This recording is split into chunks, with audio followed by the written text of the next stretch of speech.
we're talking about equilibrium in a market. We're thinking about trying to find equilibrium in a market. We spent a lot of time thinking about buyer behavior. That was our demand curve. We built the demand curve. We played around with jargon on it, and we're stepping forward. Today we're going to talk about supply curves.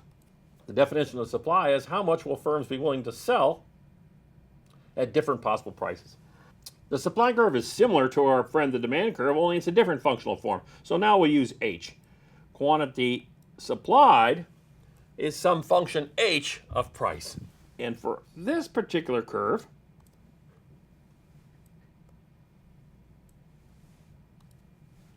we'll keep price on the vertical axis, and we'll keep quantity on the horizontal axis, and we say supply curve looks something like this. We'll call this S sub 0. So it's upward sloping. That's all we need to know. Okay, it's probably not linear. Okay, but linearity gets us a long way. Even if we had a nonlinear function, we're still going to get the same intuition. So in terms of being able to make tractable problem sets, there's most of the time I'm going to be giving you a straight line supply curve to let you think about how you could find equilibrium in a marketplace, for example. And we'll get to that in a lecture down the road. But let's think about this picture right now.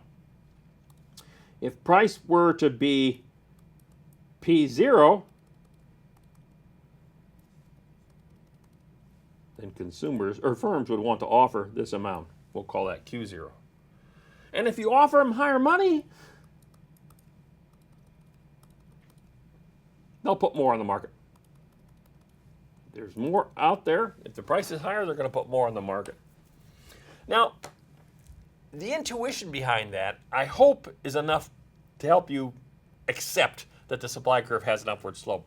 It turns out we're going to have to really get down and roll up our sleeves and get kind of dirty and with some graphs and some functional forms to figure out where that supply curve really comes from. And it turns out the supply curve goes up because it turns out that it's more expensive for firms to put more on the market.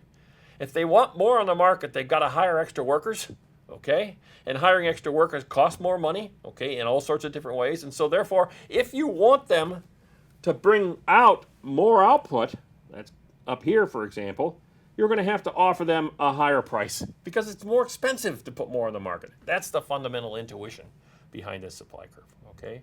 And again, I promise you, before you're done with this course, we will actually know an awful lot more about where that supply curve comes from, because essentially that supply curve is going to embody all sorts of assumptions about why firms are doing what they do. Like they want to make money, they want to maximize profits, and so we're going to have to really build a profit function, and it's going to include in there something that we'll call a production function, which explains how they combine inputs to make outputs, and then they price those outputs on the market, and you hopefully will buy them, okay? And so they're going to incur costs to build a product, keep their fingers crossed that people will actually come and buy it. If you build it, they will come, sort of thing in this particular model. Okay, let's talk about jargon.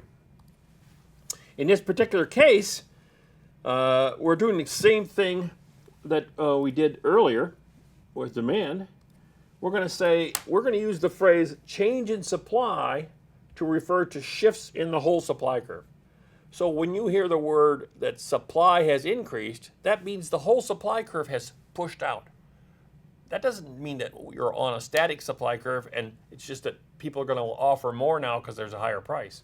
In fact, just like we did earlier, we're going to use the phrase change in quantity supplied to refer to movements along a static supply curve. I'm going to draw you graphs about this in a minute, but this shouldn't be a shock because we've already done this when we did demand curves, all right? So let's think about drawing a graph that would explain this. And so we'll draw a supply curve. We put a horizontal axis for quantity. We have a vertical axis that measures price. And we're going to put a supply curve on here, and I'll just, for the moment, assume it's linear. It looks something like that. And we'll call this supply curve, well, actually, I don't even need that I'm just going to put the supply curve right here. S sub 0 for the original supply curve. Now, our first piece of jargon, if we look back to that page, said we're going to use the phrase change in supply to refer to shifts in the whole supply curve. So just think about this. Imagine that this is the market for, let's say, some agricultural product like corn. Okay. Now, this would say, here's how much for different possible prices. Here's how much firms will be willing to sell. Okay. And then suppose something comes along and has a shock to the system. That is, suppose there's a big drought. If there's a big drought, what's going to happen? What that means is the existence of the drought means that essentially the whole supply curve has shifted back. Why? Well, it says that yesterday at a price of P0, or not yesterday, 2 months ago at a price of P0, firms were willing to put this much on the market. But now at that same price, they just don't have that much to put on the market because the crop is not coming in. Likewise, at this price P1, they were going to sell us clear out here, but now they can only sell this amount because the drought has lowered the total amount available regardless of the price. So we have some new supply curve, which is shifted back, and we'll call that S1. Okay? Think about this as, there's many ways. Some of you think about this different than others. Some of you think of this as a shift back towards the axis. Some of you think of this as a shift up. In other words, for any given price, any given quantity, let's call this Q1. We used to supply Q1 at this price P1. But now, if you really still want me to give you Q1, you're going to have to give me a lot more money. Okay? So some people think of this as a shift up. Some people think of this as a shift back. Some people think of this as a shift to the northwest, if you were thinking of this as a map. I don't care how you think about it. It's just that the curve itself is getting smaller. Okay? It's moving back towards this axis. That is our first case. This is a shift in the whole supply curve. Alternatively, we could draw another graph. Okay. Put this back on my black pen. Vertical axis, horizontal axis. Horizontal axis has got quantity, vertical axis has got price, and we'll start with some arbitrary supply curve, and we'll call this S sub 0. And what this says is that at price P0, firms are willing to supply Q0. Okay? We'll call this point alpha.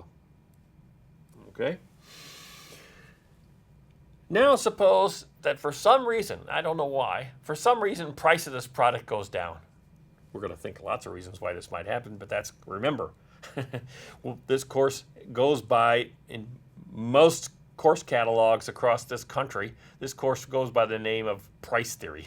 A course in microeconomics is a course in how are prices determined. Well, suppose prices actually went down to P1. What would happen? Well, at that lower price, consumers would want to buy less than they did before. We'll call this Q1. This is a change in quantity supplied. Okay? This is a change in quantity supplied. That's the jargon. Again, I'm sorry about that, but I need it. I need to know that when you say this new policy is going to change demand or change supply, that you really do mean the curve itself is shifting. You don't mean people are going to buy less or buy more. Okay? Good.